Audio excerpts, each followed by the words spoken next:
ദൈവം മുമ്പാകെ ഭാരമേറിയ ഹൃദയത്തോടെയും എന്നാൽ ധീരതയോടെയും അബ്രഹാം നിൽക്കുന്നതും സങ്കല്പിക്കുക. അവൻ പറയുന്നു, ഇപ്പോൾ പൊടിയും ചാരവുമായ ഞാൻ കർത്താവിനോട് സംസാരിക്കാൻ ഞാൻ എന്നെ തന്നെ ഏൽപ്പിച്ചിരിക്കുന്നു. നിങ്ങൾക്കിത് സങ്കല്പിക്കാൻ കഴിയുമോ? ദുർബലനും മർത്യനുമായ ഒരു മനുഷ്യൻ താൻ പൊടി മാത്രമാണെന്ന് അംഗീകരിക്കുന്നു.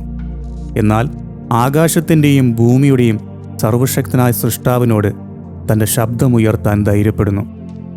അബ്രഹാം സോദോമിനു വേണ്ടി മധ്യസ്ഥത വഹിക്കുന്നു, കരുണയ്ക്കായി അപേക്ഷിക്കുന്നു.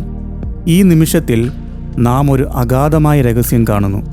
അനന്തനായ ദൈവം ഒരു പരിമിത മനുഷ്യൻ്റെ എളിമയുള്ള ശബ്ദം ശ്രദ്ധിക്കുന്നു എന്നുള്ളൊരു സത്യം ദൈവത്തിൻ്റെ മഹത്വം മനസ്സിലാക്കാൻ കഴിയാത്തതാണ്. പക്ഷേ അവൻ അബ്രഹാമിനെ തന്നോട് ന്യായവാദം ചെയ്യുവാനും വിലപേശാനും അനുവദിക്കുന്നു. പൊടി നിത്യതയുമായി സംസാരിക്കുന്നു.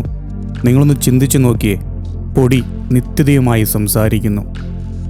അബ്രഹാമിൻ്റെ എളിമയാണ് അവൻ്റെ പ്രവേശനക്ഷമത. അഹങ്കാരമല്ല, യോഗ്യതയുമല്ല, മറിച്ച് ഭക്തിയുള്ള ധൈര്യമാണ് അവനെ അടുപ്പിക്കുന്നത്.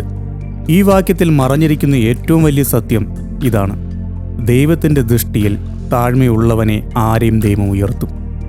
ഏറ്റവും ദുർബലനും ഏറ്റവും ദരിദ്രനും പൊടി പോലെ തോന്നുന്നവനും പോലും വിശ്വാസത്തിലൂടെയും അനുസരണത്തിലൂടെയും ഉയർത്തെഴുന്നേൽക്കാൻ കഴിയും.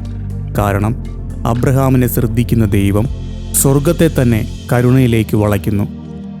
ഈ വാക്യത്തിൽ നമുക്കൊരു ദിവ്യസത്യം കാണാൻ കഴിയും. പ്രാർത്ഥന പരിമിതവും അനന്തവുമായവയെ ബന്ധിപ്പിക്കുന്നു. എളിമയുള്ള വിശ്വാസത്തോടെ തന്നെ സമീപിക്കുന്നവൻ്റെ നേരെ ദൈവം തൻ്റെ ചെവി ചായിക്കുന്നു, സംസാരിക്കാൻ ധൈര്യപ്പെടുന്നു.